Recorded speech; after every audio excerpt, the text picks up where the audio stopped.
Hello, everyone.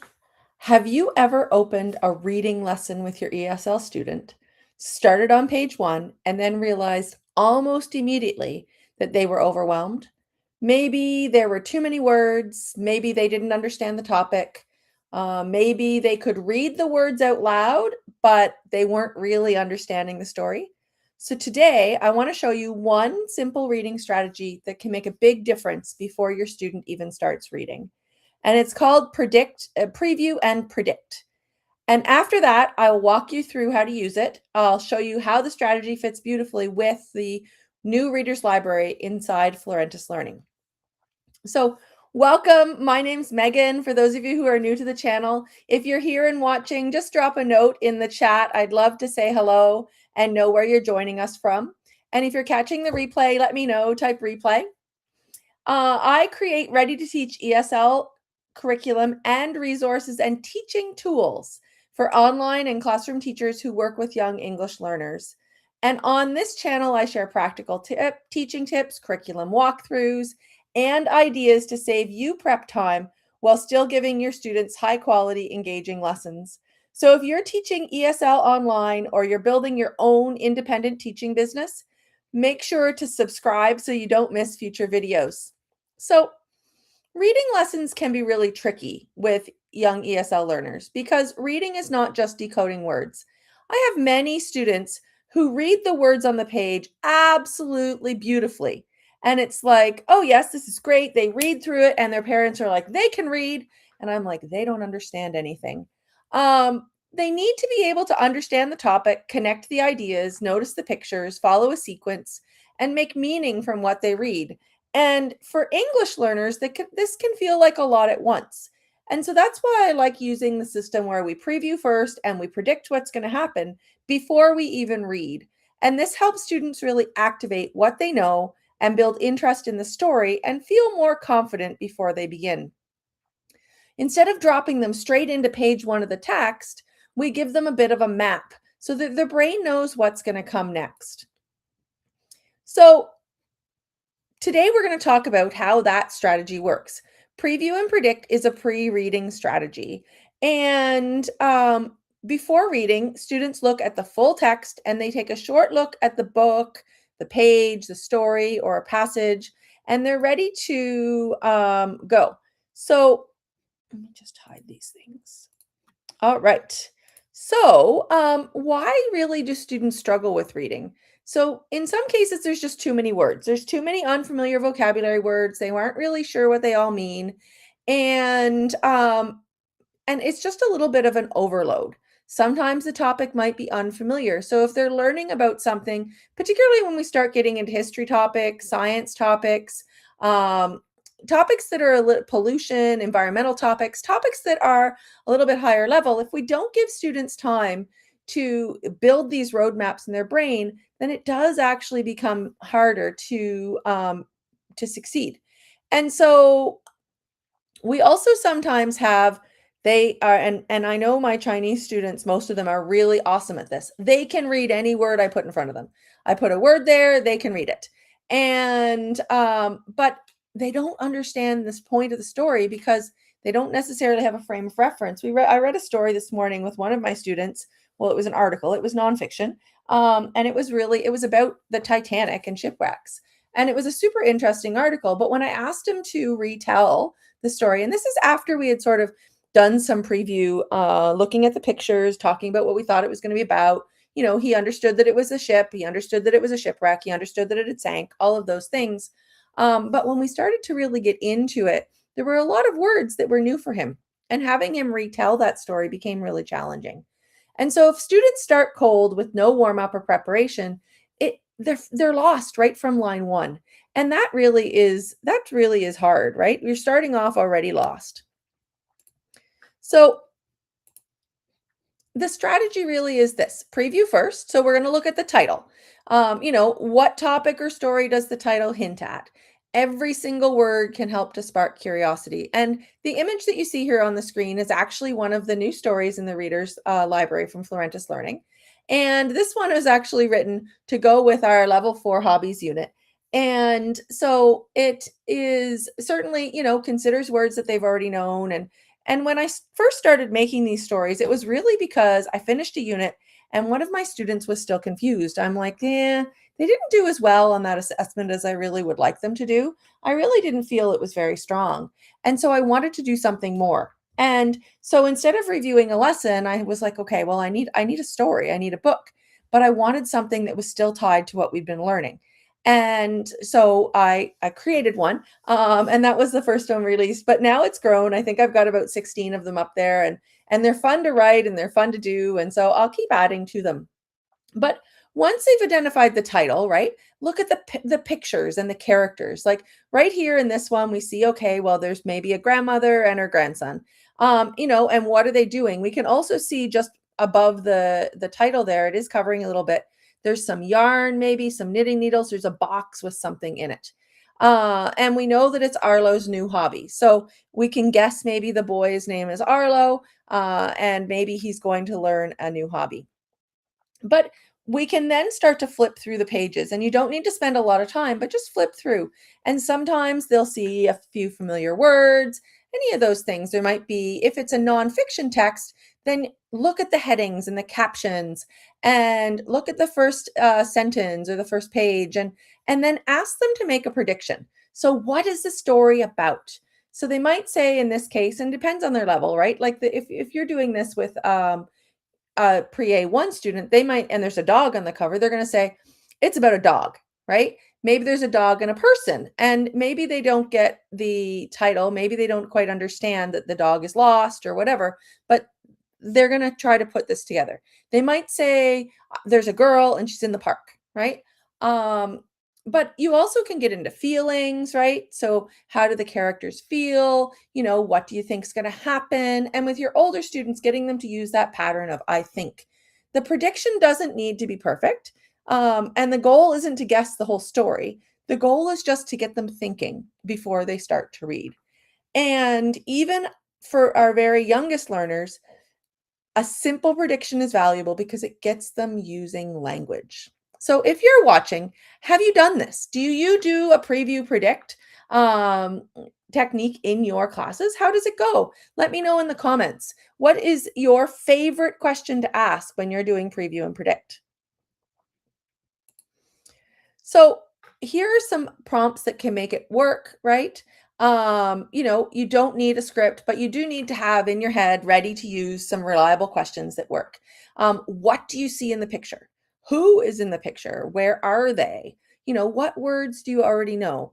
You can have them think about, well, what do you think will happen? What is the story probably about? Does this remind you of anything? Right?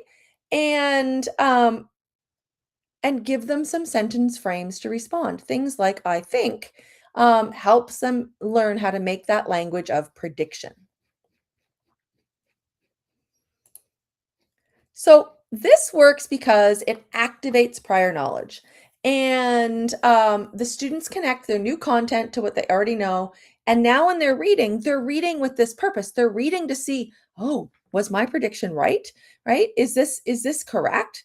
And it gives them a reason to stay focused on the story, to really follow it.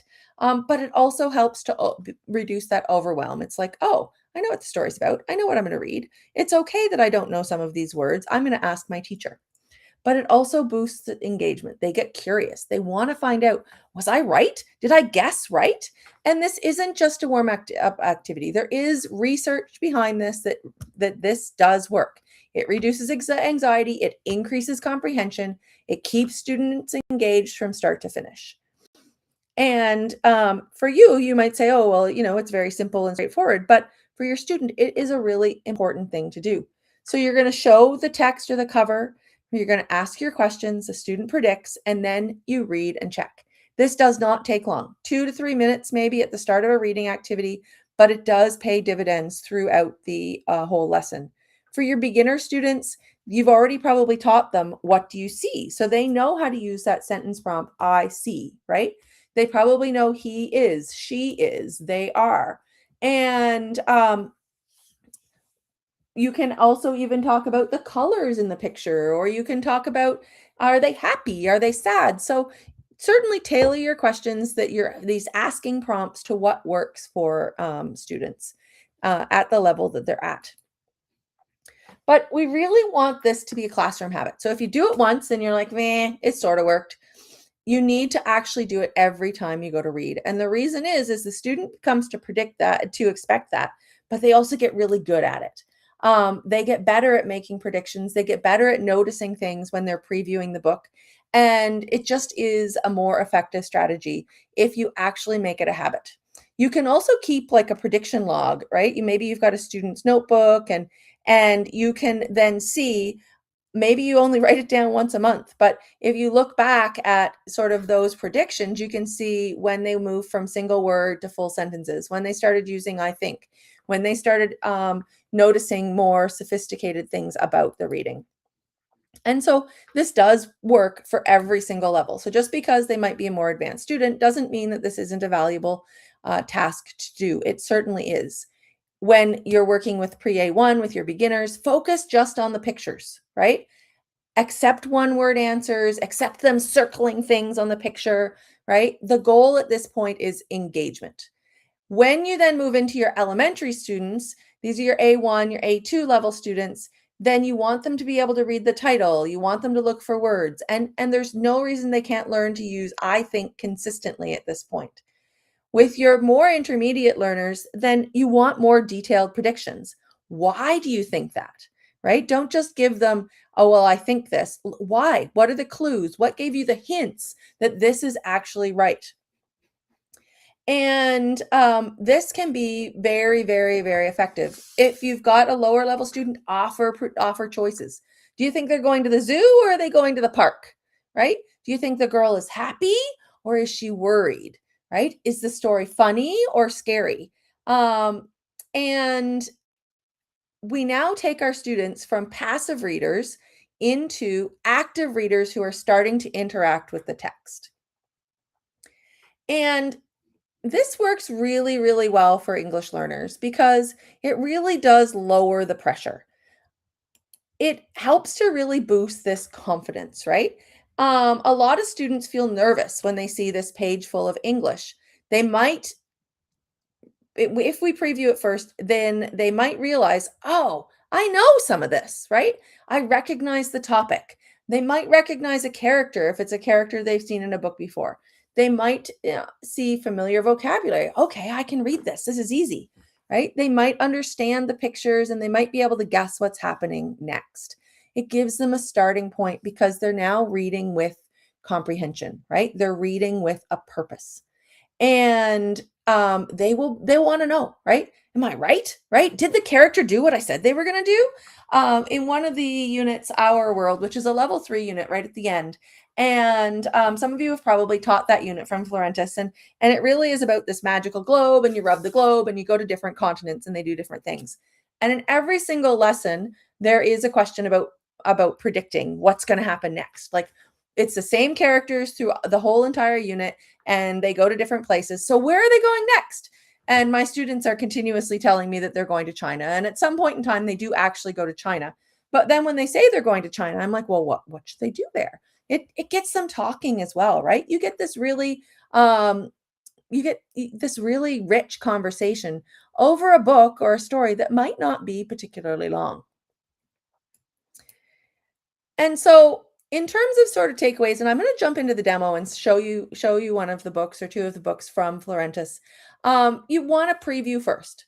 You want to predict next, and you want to use the right prompts, and you want it to be a habit. So with that, let's take a look at what do you have available in terms of tools from Florentis Learning to support you. And we've tried to make this really easy.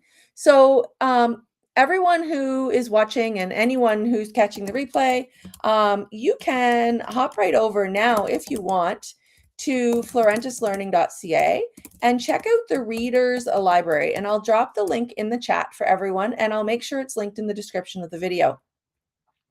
So the Readers Library link is there. Even if you aren't currently a subscriber to Florentis Learning, you will have access to 4 readers for free. And when you get in there, and I haven't necessarily settled on this yet, but some teachers have said, oh, I really like it. You've got these tags so you can sort of filter them how you want. I really like the level tags.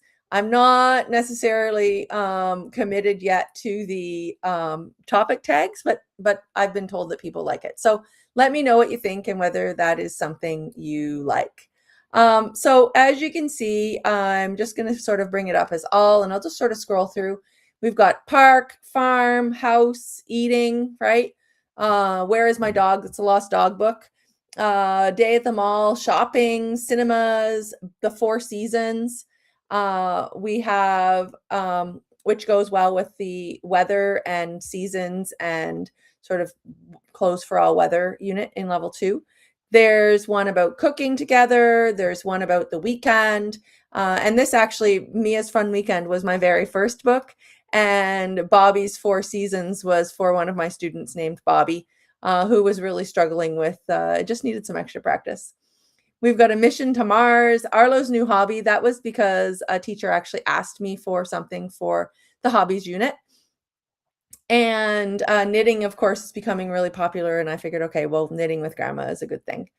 And then we have Lily's trip to Rome, which works really well with the level 4 travel unit. Hidden map in the forest. This one is sort of that adventure exploration. The lighthouse keeper, this one is rescuing a dolphin. And so it actually goes with the ocean adventures unit. And then this one, haven't really decided necessarily where it goes. It goes with all of our sort of mystery community, but it also works well with things about a community and problem solving. So I'm going to open some of the premium ones just because those are the ones probably that people, if you haven't seen our stuff yet, haven't seen. And so why did that not change? Oh, haha, just a sec. Let me just share my screen again. I was sharing I actually ended up having it open in 2 locations. So I'm like, not necessarily, there we go. All right, here we go. So this is the one that I was talking about, and I will go back to the whole list. So if you missed some of them, I'll scroll through them for you. So this is the mystery of the missing spoon. And so the very first thing that I would do, of course, when I was using this is I would ask about the picture. And so what do you see? You know, and this definitely is one for our older units, right? I would ask, you know, well, why do they have spoons, right? And why would anyone steal a spoon anyway? Like, what is interesting about a missing spoon? Why would you care? Don't you have lots of spoons? So, you know, I would ask sort of about the setting. I'd sort of get them just sort of looking at this. And once I've done that, I am going to sort of turn the page and I'm going to just sort of flip through. And I'm going to flip through sort of fairly quickly just so that they can see the images in the book. And then I'm going to come back and I'm going to ask them to tell me really what the story is about. And so that's sort of what I'll do next. And I'm going to do it in a relatively quick fashion, probably about what I'm doing now, right? And you can see, okay. And then I'm going to say, well, what do you think is going to happen, right? And ask them to really make those predictions. I'm going to try and get them using I predict, I think, maybe, I think this will happen because, right? This way they're not reading passively, they are engaged with the text. The other thing that you'll notice is down here in the bottom corner, and the icon changes, but there's always something down here. There is a list of sort of teacher questions, right? So you can do your reading, you can look at the picture, right? Like, so who are Olivia and Martha? What do they do after every afternoon? And there's also often some sentence starters if your student needs that help.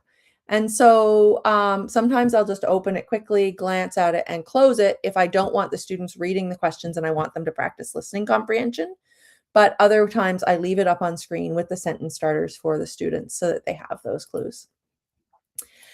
This story is really fun. And of course, the spoon goes missing. And so we're talking now about the event. We're talking about, we can talk about the food. We can talk about whether they've ever entered a competition, because this is actually a competition. So lots of opportunities for speaking and conversation. And, you know, why are they really concerned? And you'll notice that there is these notes in on the bottom of each page. So once we've gotten sort of through that story, at the very end of the story, there is just a set of comprehension questions, and these are written sort of in the style of Cambridge type reading questions, reading comprehension questions. And so it's really just to sort of finalize and make that a little bit clear. In some of the books at the end, I've actually started to add some speaking questions on another page. So I've really sort of started to sort of play with that. There is a full screen button as well, so you can make it bigger so you don't have to have the interface at the top. And you can see you've got a progress bar across the top, and you also then have your page numbers along the bottom. And it is faint, but it does give you an idea exactly where you are and how far you are through the story. So that is one of them. I am just going to go open this in app view to minimize. Can I do it from here?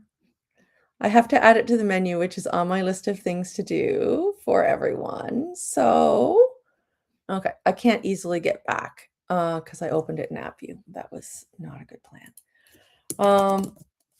So we'll just go back to the reader's library, and I'll just go to my normal view, just a normal tab view that has a back button so that we can navigate around. Let me just change my screen share.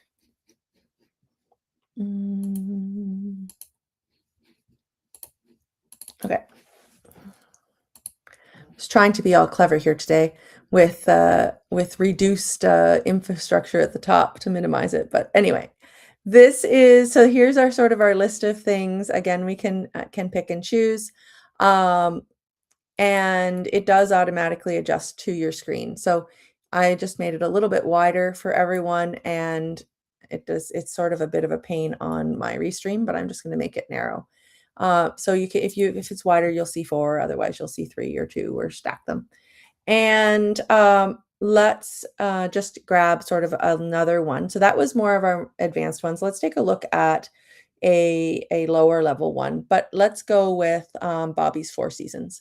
And so Bobby's 4 Seasons, I quite like. It is,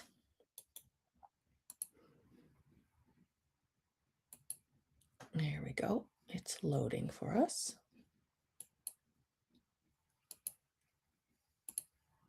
All right.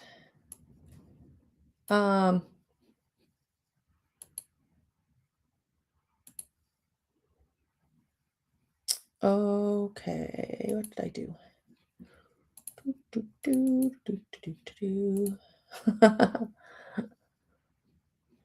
This is not being. All right, let me just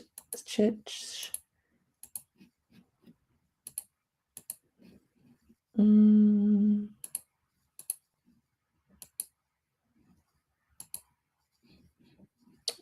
don't know why we can't see it.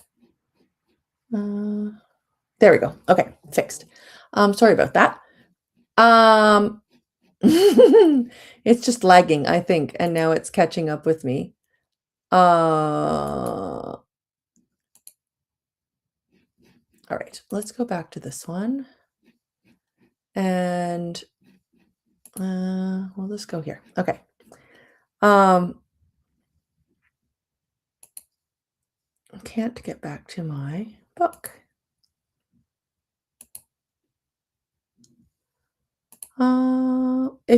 I'm just going to check YouTube and see what people are seeing. If you are seeing me, great. And if you're not, just let me know in the comments, please. That would be fantastic. If you can see me at all now, or if you can see the book, or if you're seeing anything. Just viewing my channel. Okay, everyone can see me, so that's awesome. So I am going to show. There we go. All right, and I'll just switch it. Okay, sorry about that. I'm not sure why it was being so difficult, but we will go with this. It's working now. I'm going to close YouTube just in case we have an echo. So this is Bobby's Four Seasons, and I am just going to go into full screen as well, just so we get a cleaner view. Bobby's Four Seasons is certainly way different levels. So you can see way less text right away, and very simple pictures, right? There's not a lot happening here. And but we've got the different weather that we can react to. We've got different places that Bobby goes, and we've got the different clothing that Bobby's wearing. So this book was completely designed to align with our, what you wear in different seasons material. And it does still have those questions. So again, we'd start with our preview. What is it that you see? We'd start at the very front cover. What do you see? What do you think the book's going to be about? And then when I taught this one, I actually flipped through the pages and asked the student, oh, what season is it, right? And so in this case, you can actually work on that recall of information because we had finished the unit. And you can say, oh, what season do you think it is, right? Who's this? And what do they see? So here you can bring in some extra words like grass and flowers and trees. And then here we talked about what he was wearing. But there are pictures on every single page, right? What season is it now? Is it hot? Is it cold? Right? What color is the sky? All of those things. And where is he now? So you can very, very easily, and most teachers, you may not even need or want the prompts, and that's cool too. You can teach them sort of how you want. But if you really think about using your preview and predict strategy, right? Title, pictures, characters, familiar words, and then predict. What do you think it's going to be about? And then build on that. Get them using sentences, get them speaking and talking about it. By the time you get to the end, when you've got some comprehension questions, they already know the answers because they know this story. They can retell the story. They can remember. They've talked about the pictures. They've described it. And you are like, oh, well, this is only a 10-page book. And it is. It's only 10 pages. But it takes the full lesson. Like this was a 25-minute lesson for me without an issue at all. So this is sort of that lower level. And I'll just open just another one for us. If anyone has a specific request in the chat, let me know. Some of these, as I said, there are 4 that are available. They don't have the little premium side that are available to anyone. So if you have not checked them out, go to florentislearning.ca/readers-library, and you can see all of the books that are currently available. And it is a growing library of books. I think what I'll do is I'm going to open one of the sort of even lower level ones. Let's take a look at Lulu at the farm. And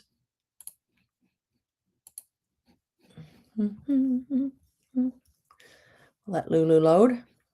So again, we would start with our preview. What do you see? What do you think the book's about, right? Who are the people? And so in this case, we get mom and dad and sister and brother. So we've got some good review that we can pull back in.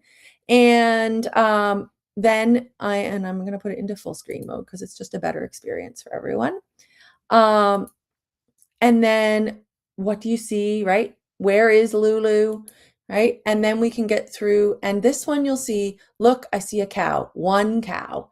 The cow is black and white, right? Look, I see pigs, 1, 2, 2 pigs. They are pink. So it's very, very repetitive, right? There's a very predictable strategy here. It's something that you can, even if your students aren't reading, which at this point they may not be, that you can work through this with them, and you can have them circling some of the words. Maybe it's the counting words. Maybe you want to have them circling pigs. There's still questions. Every single page, you've got questions you can ask, and you can predict. You can predict what other animals. Well, what are you going to see next? Right? Okay, now they've seen ducks and they've seen a cow and they've seen what's next, right? What else can you see at the farm? And we see 5 chickens. We see only 1 horse, right? And what color is it? So you can talk about the colors.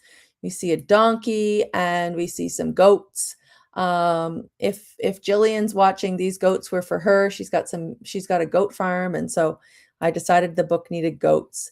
and then we leave the farm and go home. So really simple story, but reviews all those animals, get lots of really colorful images, and great for chatting. And so with that, I would encourage people to check out our Reader's Library. And if you haven't checked out the Florentis Learning curriculum, in the description, you will find a link. And so I would encourage you to check out that. I am gonna stop sharing and come back. All right, so I'd encourage you to check that out. We have a free sample pack, and so you can grab that and check out our lessons and check out the Reader's Library. If you have questions, or if you're like, oh, I want more reading comprehension stuff, there are 3 or 4 other videos on this channel about reading comprehension. And there actually is a playlist on the channel about reading, strategies for teaching reading and reading comprehension and decoding and stuff. So by all means, check those out. Thank you for joining, everyone. And I am coming back on Monday with a session. We're going to look at the new enhancement in the Teacher Hub about which is a learning plan tool specifically for writing assessments. So if you're using the writing assessment, or you've tried it at all from Florentis, if you haven't, it's free. So sign up and grab a copy. But if you are using it, you're going to absolutely love the writing assessment tool and how that feeds into your learning plan. And if you have any questions, you're catching the replay, you have ideas for more videos, let me know in the comments. I'm always happy to chat. You can reach out in the comments. You can catch us at hello@florentislearning.ca, or you can always reach us on Facebook as well. Thank you, everyone. Have a fantastic day. And